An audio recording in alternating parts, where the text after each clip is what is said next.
ඔයාලට මම අද අරගෙන ආවේ නුඹ මගේ ආදරණීය නවකතාවේ 15 වෙනි කොටස. එහෙනම් අපි දැන් කතාවට යමු. දින දෙකකට පසුව කාගෙත් සෝසුසුම් මැද සයුරිගේ පියාගේ අවසන් කටයුතු සිදු කළ අතර සයුරිට දුක දරා ගැනීමට නොහැකිව කිහිප වතාවක්ම සිහිසුන් විය. අනේ මගේ තාත්තට මුල ඉඳලම බෙහෙත් කරගන්න පුළුවන් වුණා නම් අදටත් ජීවතුන් අතර ඉන්නවා. ඇයගේ මුවින් නිරතුරුවම පිට වූ වචනය එය විය. තෙනුක සයුරිගේ පියාගේ මරණයත් සමගම 7 දවස වනතුරුම නුවර සිටින බව සිය තාත්තට දැනුම් දුන් අතර ඔහු තෙනුක පැමිණෙනතුරු හොටෙල් එකේ වැඩ කටයුතු සිදු කළහ. සයුරි, මේ වෙලාවේ ඔයාගෙන් මෙහෙම අහනවට මට සමා වෙන්න. ඔයාගේ හිතේ ඇත්තටම මට ඉඩක් නැද්ද සයුරි? එහෙමත් නැත්නම් මේ ගමේ ඔයාගේ හිත ගිය කෙනෙක් ඔයාගේ හිතේ කොනක හරි ඉන්නවද? තෙනුක සයුරිට පමණක් ඇසෙන්නට එසේ විමසුවේ 7 දවසේ හීල් දාණය පන්සලට පූජා කර පැමිණෙන අතරතුරේ. ඒත් ඇයගේ නිශ්ශබ්දතාවය හැර වෙන එකදු වචනයක්වත් ඔහුට අසන්නට නොලැබුණි. එහෙනම් අම්මා, අපි ගිහින් එන්නම්. අම්මලාට මෙහි දැන් තනියම ඉන්නත් බැහැනේ. මල්ලිට A-level exam ඉවර වුණාම අම්මලා කැමති නම් මම කොළඹින් ගෙයක් අරන් දෙන්නම්. තෙනුකගේ ඒ වචන වලින් සයුරිට ඔහු දෙස එකවරම බැලුනේ ඉබේටමයි. පුතා, අපිට මේ කරපු උදව් හොඳටම ඇති පුතේ. අපිට නම් හුරු මේ ගම තමයි ඉතින්. අයියා, ඔන්න මගේ නම් ඩ්‍රීම් එක කොළඹ කැම්පස් සිලෙක්ට් වෙන එක. එහෙම වුණොත් මම කොහොමත් අම්මා එක කොළඹ යන්න ඉන්නේ. එල කොල්ලෝ, ඔන්න ඔයා ඒ ඩ්‍රීම් එක හැබෑ කරගත්තොත් මම අම්මා එපා කිව්වත් ගෙයක් අරන් දෙනවා. එහෙම හොඳයිනේ. තෙනුක සෙනුල්ගේ පිටට තට්ටුවක් දාමින් සිනාම්සු මුහුණෙන් ඔහුට පැවසීය. සයුරිත් තෙනුකත් නුවරින් පිටත් වී කිලෝමීටර 50ක් පමණ ගිය පසු අධික වර්ෂාවක් ඇදහැලෙන්නට විය. අපි පොඩ්ඩක් නැවතිලා යමු නේද සයුරි? අකුණු ගහනවත් එක්කනේ. එසේ පවසා තෙනුක කායක අතුරු පාරකට හරවා නතර කළේය. එකවරම මහ හඬින් පිපිරී ගිය අකුණකට බිය වී සයුරි තෙනුක අසලට ලං වූයේ ඔහු නොසිතූ මොහොතකයි. අනේ සොරි සර්, මම බය වුණා. ඒක මගේ කන ළඟින්ම වගේ පිපිරුණේ. සයුරි තෙනුක දෙස බලමින් පැවසීය. තෙනුක තවමත් ඇය දෙස බලා සිටී. ඇයට ඒ ඇස්වල බැල්ම පවා දරා ගැනීමට නොහැකි විය. කායිකේ AC එක සාමාන්‍ය පරිදි තිබුණ නමුත් වර්ෂාව නිසා දැනුණ අධික සීතලෙන් තෙනුකගේ හිතට ආදර හැඟුමන් පහළ වීමට ගත වූයේ නිමේෂයකි. සර්, අනේ ඇයි ඔහොම මන් දිහා බලන් ඉන්නේ? සයුරි එසේ පැවසුවේ ඇයට නැවත වරක් ඔහුගේ දැසේ පෙනෙන්නට තිබූ ආදරය දරාගත නොහැකිවයි. සයුරි, ඇයි ඔයාගේ හිතේ මං ගැන තියෙන ආදරේ මට හංගන්නේ? ඔයා වචන වලින් නොකියුවට ඒ ආදරේ මට ඔයාගේ ඇස් වලින් දැනෙනවා. තවත් මට හංගන්න එපා මැනිකේ. බලන්න මන් දිහා. කෝ?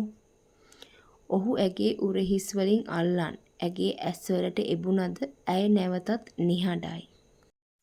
ඔයාට දැනෙනවද මගේ හිත ගැහෙන තරම්? තෙනුක ඇගේ අතක් අල්ලාගෙන ඔහුගේ හදවතෙහි තබා ගත්තේ අසරණව ඇය දෙස බලමින්ය. අනේ සර්, ඔයා වගේ මිනිස්සෙක්ට ආදරේ නොහිතෙන්න මම හැඟීම් දැනීම් නැති කෙල්ලෙක් නෙවෙයි. ඒත් මාව සර්ට ගැලපෙන්නේ නෑ. සර්යි මායි අහසයි පොළොවයි වගේ. සර්ට මට වඩා 100,000 ගුණයක් හොඳ කෙල්ලෙක් ලැබෙයි.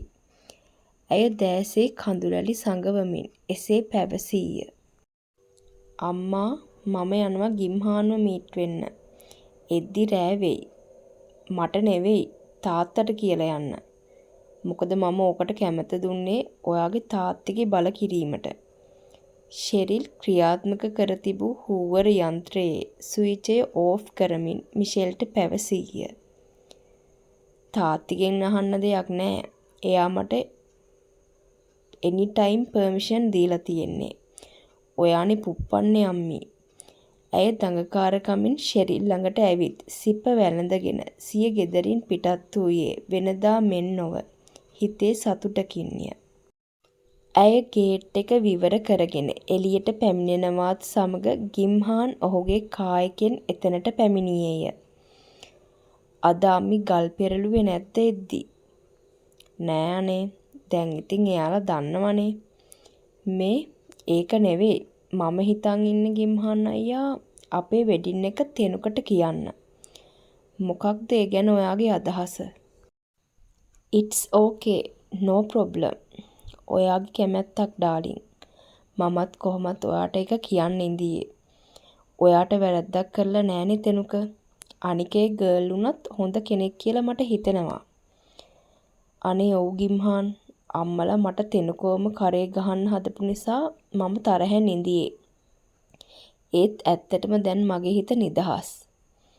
කායිකේදී මිෂෙල් ගිම්හාන්ට තුරුළු වී එලෙස පැවසුවේ සැබවින්ම ඇය සතුටින් සිටි නිසයි. තෙනුකත් සයුරිත් හවස 6 හෝරාව වන විට ඔවුන්ගේ නිවසට පැමිණියහ. පෙරුම් කායම් කැබැල්ලක් කකුලේ තුවාලය අසල ගැටගසා තිබූ නිසා මළගෙදරින් ඔහුගේ තුවාලයට විසබීජ ඇතුළු වී නොතිබූ හේයින් ඒ පෙර තිබූ ආකාරයට වඩා සුවාතට හැරෙමින් තිබුණි. අනේ චූටි නෝනා මම හොඳටම බය වුණා නෝනා කාමරේ නැති වුණාම. මීනම්මා එලෙස පැවසුවේ වැලිතලප සමග සාදාගත් ප්ලේන්ටි දෙකද රැගෙන ඔවුන්ගේ කාමරයට පැමිණයි. මට ඒ වෙලේ මොකක් කරන්නද කියලා හිතාගන්න බැරි වුණා මීනම්මා. මට සමා වෙන්න. ඔයාව බය කරාට. ඇයට සමීප වී සයුරි එලෙස පැවසීය. තෙනුක පැවසූ නිසාම මීනම්මා මේ පිළිබඳව කිසිවක් තෙනුකගේ අම්මටවත් සිය තාත්තටවත් පවසා තිබුණේ නැත. සුදු දුව 3 මාසෙට අපි ඔක්කොම එන්නම් ඔන්න දුවගේ ගෙදර. අපේ මේ මීනට දළදා වහන්සේ වඳින්නත් ඕනලුනේ. අම්මා එලෙස පැවසුවේ සැවුම සමග එක් වී රාත්‍රී ආහාර ගන්නා අතරතුරේ. අනේ ඔව් ලොකු නෝනේ ඒක මගේ හිතේ තියෙන ලොකු ආසාවක්. දැන් ඉතින් ඒ ආසාවත් ඉටුවේ චූටි නෝනා නුවර ඉන්න නිසා. ඔවුන් එලෙස සංවාදයේ යෙදෙමින් ආහාර ගත් අද සයුරිගේ හිත තුල නිරතුරුවම හොල්මන් කරනුයේ තෙනුක අද කායක තුල පැවසූ වදන්ය. ඔයාලා මගේ channel එකේ තියෙන කතා කියවන්න කැමති නම් මගේ channel එක subscribe කරලා notification all දාලා තියාගන්න. සර් ඇඳට එන්න. දැන් ඇති සෝපාවේ නිදාගත්තා. සයුරි නිදියහන සකසමින් ඔහුට එලෙස පැවසීය. දැන් ඔය කියන්නේ මම අද ඉඳන් සෝපාවේ නිදාගන්නම් ඔයා ඇඳේ නිදාගන්න සර් කියලානේ. ඕන නෑ සයුරි. මට එතන හොඳයි. එසේ පවසා ඔහු සෝපාව වෙත යද්දී නොසිතූ ලෙස සයුරි ඔහුගේ පිටුපසින් ඇවිත් අනේ සර් ඔහොම හිතුවක්කාර වෙන්න එපා යයි පැවසීය. මමද හිතුවක්කාර. ඔයයි මගේ ආදරයට හිතුවක්කාර වෙන්නේ. ඔයාට මගේ හිතේ තියෙන වේදනාව තේරෙන්නේ නෑ. මනස්ගාත වලින් ඔළුව පුරවන්. ඒකයි. ඔහු එතනින් පිටත් වීමට සැරසෙද්දී සයුරි ඔහුගේ අතින් අල්ලා ඔහුගේ පපුවේ මුව සඟවා ගත්තේ තෙනුකව පුදුමයටත් සතුටටත් පත් කරමින්ය. අනේ සර් මම සර්ට කියන්න බැරි තරම් ආදරෙයි. ඒත් මගෙන් සර්ට කිසිම වැඩක් නැහැ. මාව සර්ගේ කරගත්තට මගෙන් මොනවද සර්ට ලැබෙන්නේ? මම දුප්පත් කෙල්ලෙක් සර්. ඇය කඳුළු සලමින් ඉකි ගසයි. මට ඔයාගේ ආදරේ දෙන්න. මට වෙන කිසිම දෙයක් එපා. මට ඔයා ඉන්නවනම් ඒ හොඳටම ඇති මැනික. ඒක විතරක් මට ඇති සැනසෙන්න. සල්ලි මට පුළුවන් ඕන තරම් හම්බ කරන්න.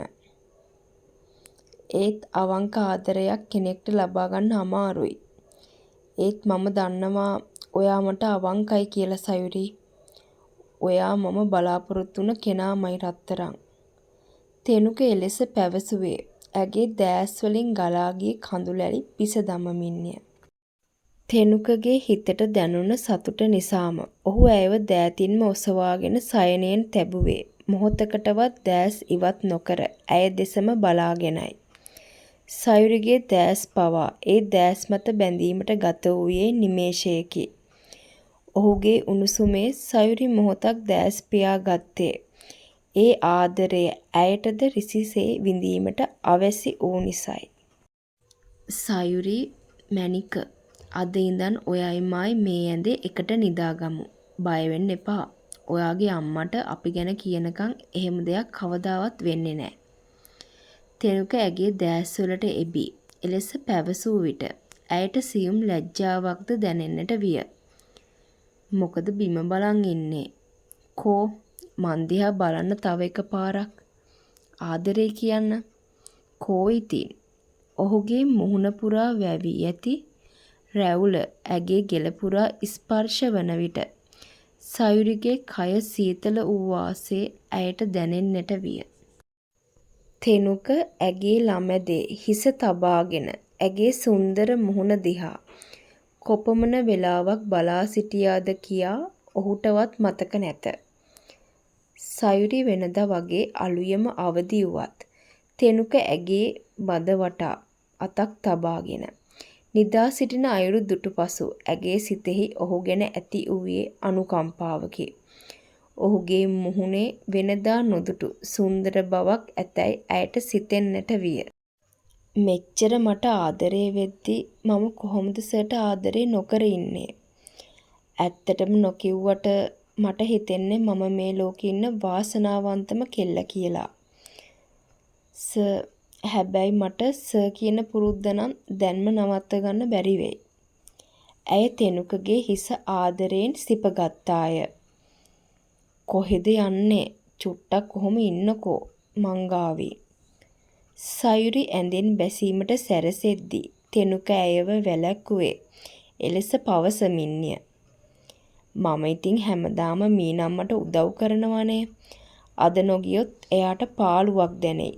උයද්දි මාව මතක් වෙලා. ඇය සුදෝ සුදෙන් බැබලෙන දසන් දක්වා ඔහු හා සිනාසීය. තවත් කොටසකින් හමුවෙමු. එතකන් ඔයාලා හැමෝටම සුබ දවසක්.